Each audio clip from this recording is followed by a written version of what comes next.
और आज देश के यशस्वी प्रधानमंत्री जी के नेतृत्व में ये पूरा भारत बढ़ रहा है।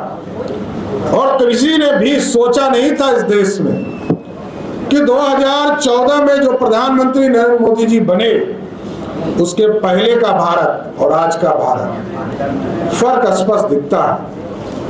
कल तक जिस देश के लोगों का मान सम्मान दुनिया में नहीं दिखता था, दुनिया में हमारे प्रधानमंत्री नहीं दिखते थे, सिर्फ रिमोट वाली सरकार दिखती थी।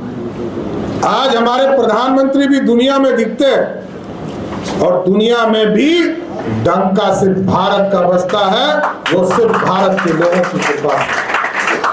आज ऐसा नेतृत्व हमें मिला है जिस नेतृत्व में इतनी क्षमता है, देश को आगे भी बढ़ाना है। और आप सोचिए, हमको चौथा वर्ल्ड कहा जाता था, चौथी दुनिया के लोग कहा जाता था। आज देश के यशस्वी प्रधानमंत्री नरेंद्र मोदी जी के नेतृत्व में भारत, जिस भारत में आर्थिक रूप से हम गरीब दिखते थे, आज देश के यशस्वी प्रधानमंत्री जी ने इतना परिश्रम किया, पूरा फाइनेंशियल मैनेजमेंट का सिस्टम किया कि आज दुनिया के 5वें स्थान पर आर्थिक व्यवस्था में खड़ा हुए, तो वो नरेंद्र मोदी जी का नेतृत्व है। हम बिहार जैसे प्रदेश में है जहाँ फैक्ट्री नहीं है, पानी पानी है, और जिस इलाके से आप आते हैं नॉर्थ बिहार, उत्तर बिहार के इलाके में 8-8 नदियां हमको तबाह करती है। एनडीए की सरकार के बाद तो हम इंफ्रास्ट्रक्चर पर काम कर पाए। सरदार अटल बिहारी वाजपेयी जी ने 4 लेन और सड़कों का जाल उस इलाके में बिछाने का काम किया। आज भी मोदी सरकार लगातार आपके गांव तक विकास कैसे पहुंचे, इसकी चिंता करते हैं। इसलिए हम साथियों, बड़ा स्पष्ट है कि इस देश को श्रेष्ठ बनाने के लिए कोई व्यक्ति निकला है।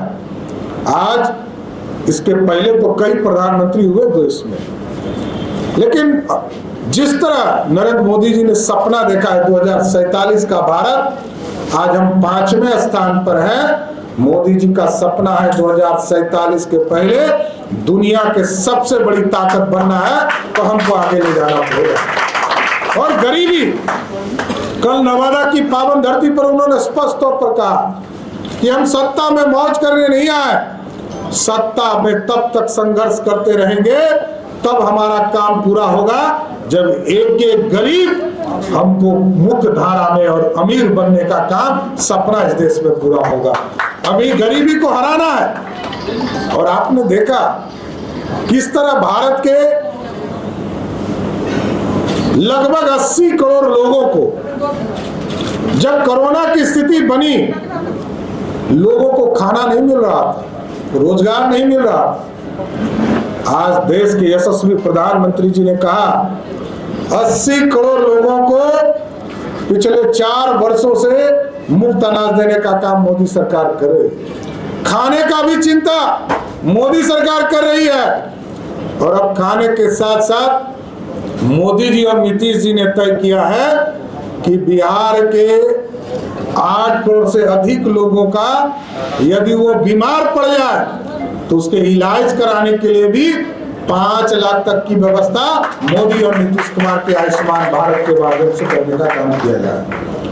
1 करोड़ 79 लाख परिवार को हम पूरे बिहार में जो गरीबी, जो जिसको नेशनल फूड सिक्योरिटी एक्ट के माध्यम से अनाज मिल रहा, मतलब कहने का मतलब है कि जिसको 5 किलो अनाज मिल रहा है उसको 5 लाख तक का मुफ्त इलाज करने का भी मोदी सरकार करने का काम करेगा। इसलिए साथियों, गरीबों की चिंता और महिलाओं के लिए आप सोचिए, इस देश में पहली बार बिहार में जब एनडीए की सरकार बनी 2005, 50% का आरक्षण महिलाओं को दिया गया पंचायती राज में, नगर निकाय में। और आज देश के यशस्वी प्रधानमंत्री जी ने तय किया है कि 2029 का जब चुनाव होगा, पूरे देश में 1/3 सिर्फ महिला ही लोकसभा और विधानसभा में जीत कर जाने का काम करेगी।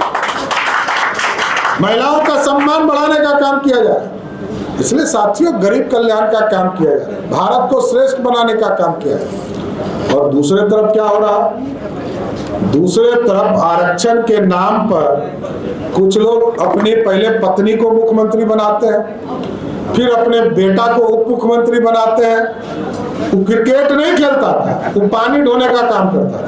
कुछ लोग पत्रकार लोग देख रहे हैं, आजकल मैं देख रहा हूं कि मीडिया साथी लिख रहे कि क्रिकेट खेलने से राजनीति तक। अरे भाई बताना पड़ेगा ना कहां क्रिकेट खेले। पानी ढोने वाला, पानी ढोने वाले को अपने बेटा, क्योंकि उनका बेटा था तो बिहार का उप मुख्यमंत्री बना दिया। दूसरा बेटा हरे राम कृष्णा करता है, उसको भी मंत्री बना दिया। अब सीधे सिंगापुर से एक बेटी आ गई है, सीधे। जनता का कल्याण तो दूर दूर तक पता नहीं चलता है, लेकिन सीधे सिंगापुर से चुनाव लड़ाने के लिए लालू जी ने उतार दिया। दूसरी बेटी चुनाव हार जाती है तब भी राज्यसभा में। तो इस देश में लालू जी जैसे नेता जब तक रहेंगे तब तक गरीबों की चिंता नहीं हो सकती है, परिवार की चिंता हो सकती है। इसलिए आप लोगों से आग्रह करूंगा, ये मोदी है, सब मुमकिन है। और आपके आशीर्वाद से मोदी जी ने साफ तौर पर कहा ये हमारा ताकत नहीं है, इस देश की जनता ने जो ताकत दिया कमल छाप के सामने बटन दबाकर, उसकी ताकत है। और आगे भी मजबूती से सरकार बनाइए, एकदम स्पष्ट रहिए। जिस तरह मोदी जी की गारंटी है ना कि पूरी तरह भ्रष्टाचारियों के खिलाफ कार्रवाई होगी और कोई भ्रष्टाचारी नहीं बचेगा। देश में जितने भ्रष्टाचारी हैं, चाहे वो झारखंड की सरकार के मुख्यमंत्री रहे हो या दिल्ली में आप पार्टी वाली सरकार बैठी हो, ये कोई बच नहीं सकता है। उसी तरह बिहार में भी हम लोगों ने तय किया, कानून बनाया। ये जो माफिया लोग है ना, आपके गांव में शराब बेचवाता है बच्चों से, आपके गांव में बालू जमीन हड़पने का काम करता है, जमीन हड़प लेता है गरीबों का, उन सारे लोगों का इलाज होगा। एकदम स्वस्थ रहिए। हम लोग सभी को चिन्हित कर रहे हैं, छोड़ नहीं सकते हैं। राजनीति छोड़ना पसंद करेंगे, लेकिन माफियाओं को पूर्ण रूप से बिहार से समाप्त करना ही हमारा मूल अधिकार है, इसको छोड़ा नहीं जा सकता। इसलिए भारतीय जनता पार्टी पूर्ण रूप से आपका स्वागत करती है।